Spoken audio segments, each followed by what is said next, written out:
There are 8 billion people on this planet. And Mortal Kombat is upon us.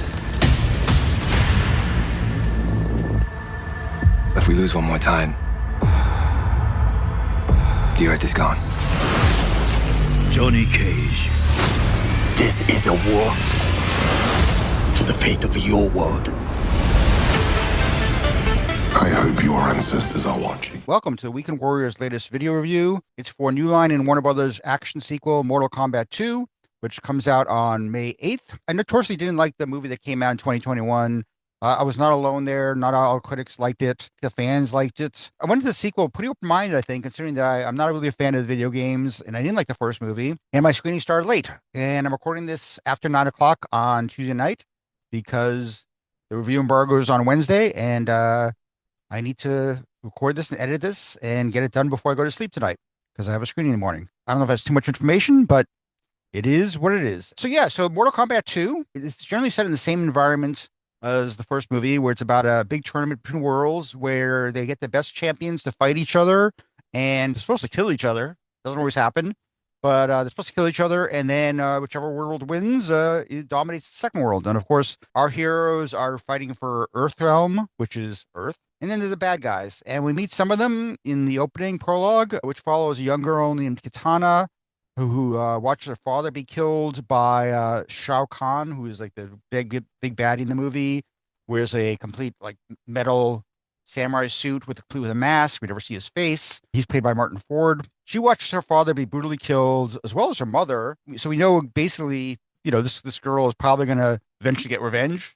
Spoiler. But anyway, she's kind of adopted by Shao Kahn, kind of unwittingly. And then we meet Karl Urban's Johnny Cage. He's a 90s martial arts action hero in the vein of Chuck Norris. And we watch a little bit of a movie of his in the 90s where he's fighting a bunch of guys. And we look forward to present day where we see him at a convention. No one knows who he is. No one cares. But he's approached by Jessica McNamee's Sonya Blade and Tadanobu Asano's Lord Raiden, who remember from the first movie. And they're basically recruiting him to join their team to fight against Shao Kahn's champions. At that point, Kitana's grown up. She's played by Adeline Rudolph. She's part of Shao Kahn's champions to fight, as is Tati Gabrielle's Jade, who I guess is another character from the games. I think I generally remember. I think I remember all of these characters generally, but not so much. I don't know. I haven't played the game in probably 30 years, if not more. We meet Johnny Cage, and he's recruited. He's not very happy about it, but he basically gets sucked into this tournament of champions to fight against Shao Kahn's champions, and it's basically to protect Earth. So he's brought to a place where he's basically meets the other champions. He's already met Sonya Blade and Lord Raiden. But then he meets Liu Kang, he meets Mikadbrooks Jax, and he meets other characters. He meets, let me see, who else is there? I can't remember. Oh, and he meets Cole Young, played by Louis Tan from the first movie. He was sort of like the hero main character in the first movie. Apparently, he wasn't actually in the games. I'm not sure if that's true or not. So maybe some of the fans had problem with that, having Cole be the lead in the first movie. I don't know. I'm not sure. That was not my problem. Anyway, so they're gathered. They're getting ready for the tournament to start. The first two up to fight are Sonya and Johnny Cage. Johnny actually ends up taking on the adult Kitana first, while Sonya takes on Kitana's mother, who apparently is dead, brought back to life, I think. There's a lot of people being brought back to life. So that's, I mean, not a spoiler, but there are a lot of characters in the first movie who just suddenly are being brought back to life using powers of this necromancer who I can't remember the name of the necromancer. There's a lot of new characters in this. Shao Kahn has a sorcerer. He has a necromancer. There's an amulet that he's trying to get his hands on that can basically keep him alive, keep him from dying. The amulet is not really a red herring so much, but it is something that's kind of like keeps being brought up. I mean, Kano from the first movie, played by Josh Lawson, is back. He's also dead from the first movie. He's brought back to life, and he has this amulet. Shao Kahn wants this amulet to give him more power. And so then we went into the tournament, and we have first we have these, the two fights, one for Johnny Cage, one for Sonya Blade.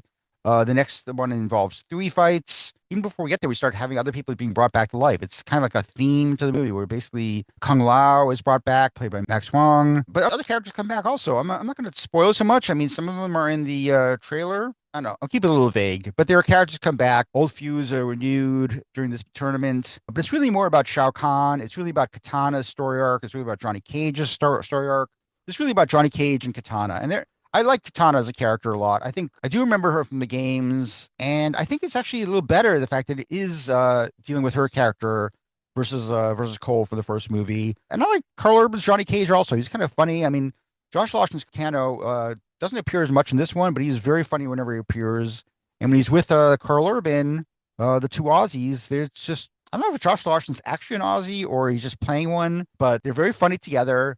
I like seeing all these characters together. I mean, I like seeing some of the characters coming back, I guess. The problem is that there are just too many characters. I mean, they're all the characters from the first movie. The Mortal Kombat is not really that mortal, as I made that joke before in the Weekend Warrior show. You know, if you could bring everyone back, if you have a necromancer who can just bring everyone back, or if an amulet that keeps people from getting killed, then it's not really quite as exciting. And yet, the fights are much better in this. The fight choreography is very sharp. The visual effects are also better, mainly in the world creation. I think it's production design and visual effects in creating the world is better. There's still some really hokey CG blood, which I did not like at all. And it's R-rated, so there's gore, there's people getting chopped in half, sliced off. There's gore involved in the fighting, which is kind of similar to the game, but it's not that well done. I think the visual effects are better for like the powers of the different characters. You know, the characters you have lightning, fire, blah blah blah, laser eye, and as far as Kano, yeah, but the visual effects for the blood and for some of the gore, not so good. That's a problem. One thing I'll say right off the bat is I think the writing is much better in this movie. It's written by Jeremy Slater, who wrote a bunch of episodes of the Moon Knight series. He wrote Godzilla X Kong: New Empire, which I actually really liked a lot. He also wrote the 2015 Fantastic Four, which is a pretty terrible movie. So that's okay, that's definitely a strike there, but he's definitely a better writer just writing on his own than it is with the, 5 or 6 writers they had for the first movie. I mean, that first movie, they had a lot of writers. They were working on it a long time, and you could tell because the writing wasn't very good. And it probably was affected by COVID as well, maybe in the visual effects side of things. So this movie was made in a lot better circumstances. It has one writer. Director Simon McQuoid is back. I think he's actually a better director in this movie. I think he's got built some chops. The first movie, he had not directed very much, in my opinion, at least that I knew about. And you could kind of tell, and maybe because he was working during COVID, he was doing his first Mortal Kombat movie, and maybe it was just too big of a challenge for him. But he definitely learned some lessons on that first movie, and he brought them to the second movie. And one of them is getting better fight choreography, having better writing, having characters more developed. There's some characters, again, there's so many characters that some of them just kind of show up and they kind of like whatever. But I mean, when they get into the fights, that's actually a really good aspect to it. I like some of the fights, like the one between Kung Lao and Liu Kang, and other ones. Again, I don't want to mention some of the characters brought back. One interesting thing is that they go off on a side trip to recruit a character named Baraka to help them in their quest. He's played by C.J. Bloomfield. He has these giant teeth. You might have seen him in the trailer. That was fun. Baraka and Johnny Cage basically fight. It's fun. The fights are fun. There's definitely some better humor in this. I think that's, again, I owe a lot of that to the writing. Sam McCoy is a better director than he was in the first movie. And still, there's some of the same problems. Like I said, too many characters, visual effects in the gore and blood, not great. And some characters just get completely forgotten. I mean, Cod Brooks Jax, he's there. He has one fight, and then he's forgotten. Jade, she has a kind of okay story arc. I mean, she's really kind of based around, she's Kitana's like best friend, sister, like character. She has an okay arc, I guess, but still trying to create arcs for every character in this is just impossible. And they kind of try to do that, and that's part of the problem. I like Kitana. I would totally see a Kitana movie together. Like some of these characters just really work. I mean, I liked Jessica McNamee much better in this one. I really like Carl Urban. Actually, I think Josh Lawson's Kano is better in this one too. So I think the characters are better in this. I think the fights are better in this. I think the world's building is better in this. So that's good. But again, too many characters.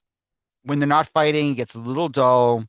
But generally, I think I will give this movie a pass. I think the last movie I gave a 5.5 out of 10. And I didn't watch it again until more recently. And this new one, I'll give a 6.5 out of 10. So it's a little better. It's definitely fresh for Rotten Tomatoes' sake. And I think I'd recommend it. It's sort of, if you like the Mortal Kombat, you like these characters, it's not amazing, brilliant. I don't know if I'd actually watch it again, but I mean, I'd watch it again over the first movie because I did not like that at all. And even when I tried to watch it recently, I like a lot of these characters, I like some of these actors, and yeah, Mortal Kombat 2, 6.5 out of 10. So hope you like it when you see it yourself.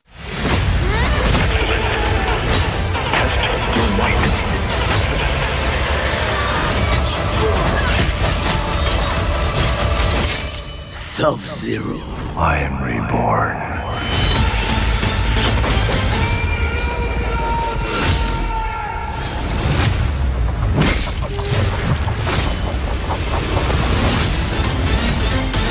Mortal Kombat 2, rated R. Get tickets now. Experience it in IMAX. Only theaters May 8th.